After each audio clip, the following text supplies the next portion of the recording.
ఇవాళ మత్స్యబొలారం 133 డివిజన్లో పెద్ద ఎత్తున కాలనీవాసులతోటి ఇక్కడ హిందూ శ్మశాన వాటిక మా శ్మశాన వాటిక మాకు కావాలి అనే విధంగా ఇక్కడ ధర్నా చేయడం జరుగుతుంది.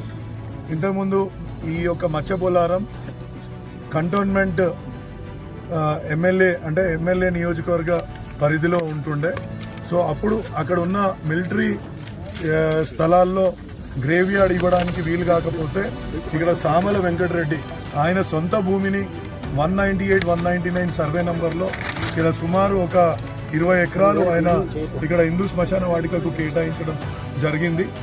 ఈ యొక్క స్థానంలో రామ్కి వాళ్ళు ఇక్కడ అక్రమంగా డంప్ చేస్తూ ఇక్కడ మెడికల్ వేస్ట్ని, కెమికల్ వేస్ట్ని ఇక్కడ తీసుకొచ్చి ప్రజల ఆరోగ్యంతో చెలగాటమాడుతున్నారు. దీనికి జిహెచ్ఎంసి అధికారులు మొత్తం సహకారం అందిస్తున్నారు. ఇక్కడ హిందువులకు సంబంధించిన శ్మశాన వాటికని కాపాడుకోవాల్సిన అవసరం కూడా ఇవాళ మన సర్కార్ చేతిలో ఉంది.